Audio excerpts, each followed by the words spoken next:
Alors nous voici avec l'Audi R8 V10 plus performance, 620 chevaux, 5 litres de V10, le dernier qui aura sur Audi parce qu'on est en train de tout électrifier. On a eu l'essai grâce à Audi Dunkerque que l'on remercie grandement. Donc ça fait 2 jours que nous sommes avec l'Audi R8. Franchement c'est une voiture qui est vraiment impressionnante.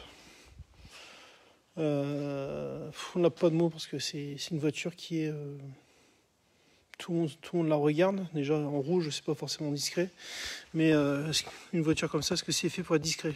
Je pense pas du tout. Au niveau consommation donc 18 à 20 litres parce qu'on s'amuse un petit peu avec le véhicule, chose qui est un peu normale. Voilà, elle a les freins carbone céramique de série, jantes de 20 pouces en option, phare laser ici, grâce au petit bandeau bleu on peut le voir. Donc phare laser, blindé d'options évidemment, comme chez Audi, comme toujours. Mais c'est une voiture qui marque la fin d'une époque pour la marque, parce que là on est en train de tout électrifier à tout va. Donc apparemment il y aurait bien toujours une autre Audi R8, une autre Audi TT, sous une autre forme. Donc voilà quoi, mais des voitures qui ont des sons qui vous traversent les tripes et qui vous donnent des frissons, il y en aura plus beaucoup. Si ce n'est la prochaine Audi RS3 qui sera encore avec le fameux 5 cylindres, mais il y aura de plus en plus d'électrification et de plug-in hybride dans la marque. Merci l'Europe. Donc voilà, le coffre à l'avant est largement suffisant si vous voulez mettre un sac. Je vais vous montrer quand même. Elle n'est pas nettoyée. On va seulement faire les photos après, on en a fait quelques-unes. Donc voilà. Donc au niveau du coffre, c'est largement c'est suffisant. Donc voilà ce que je vous disais aussi. Quand on voit ça déjà, au niveau des lasers, ils préviennent quand même parce que après ils ne fonctionnent jamais lorsqu'on est à l'arrêt. Donc pour se faire éblouir, il en faut déjà quoi. C'est totalement impossible. Au niveau de l'intérieur, ça c'est bien, ça a été mis en carbone. Au niveau de l'intérieur, donc le bienvenu avec Audi Sport, etc.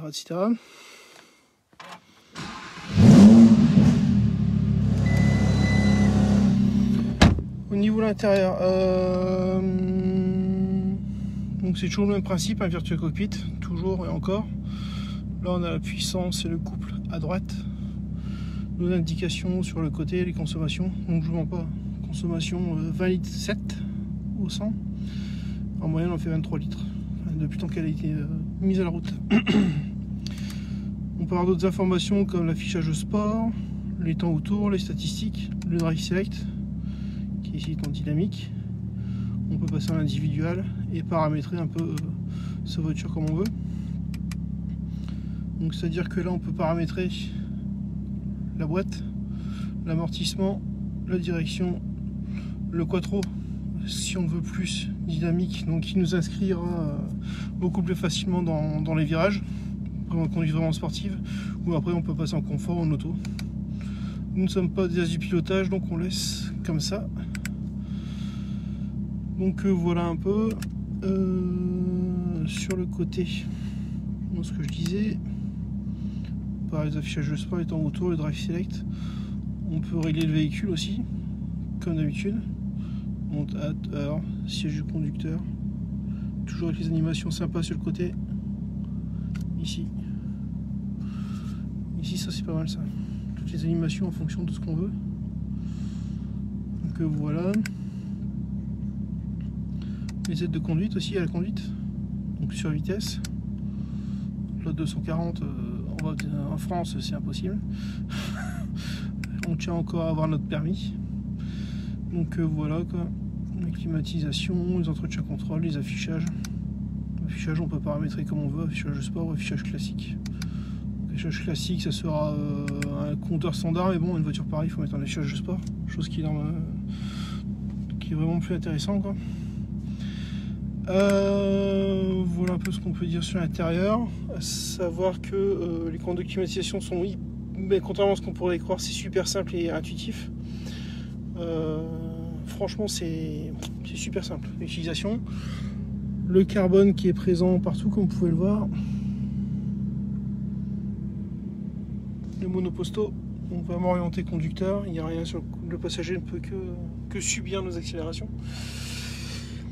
Donc, toujours le petit logo Quattro qui est là.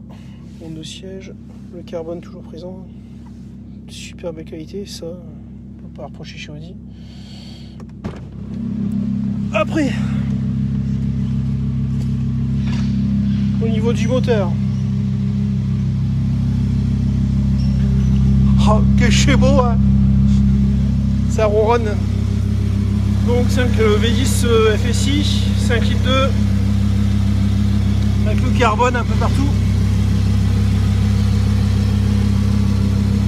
Partout, du carbone partout.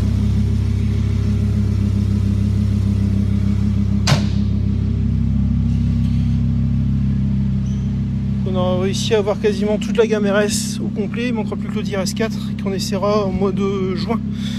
Sinon, d'autres essais qui vont arriver.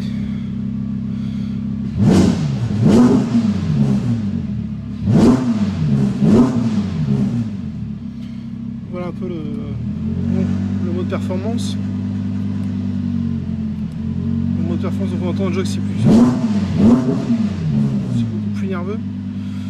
Ensuite, lorsqu'on est sur le mode perf, on peut passer soit sur sec, humide ou même neige. C'est-à-dire que le Quattro s'adaptera en passant les différentes, à chaque fois la puissance entre l'avant et l'arrière systématiquement. Donc voilà quoi. Voilà pour le petit retour sur cette Audi R8 qui nous a été gentiment prêté par Audi Dunkerque. Super gentil. Si vous avez des besoins, n'hésitez pas à aller les voir. Vous demandez Christophe Dartois, qui est le directeur, qui est une personne, qui est un ami et qui est super sympa. Et merci aussi à Audi France de nous avoir permis de mettre en relation avec Audi Dunkerque pour faire cet essai.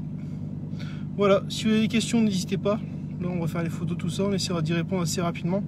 Mais ça sera plus dans la soirée ou demain dans la journée. Voilà. Allez, bonne soirée, bon courage.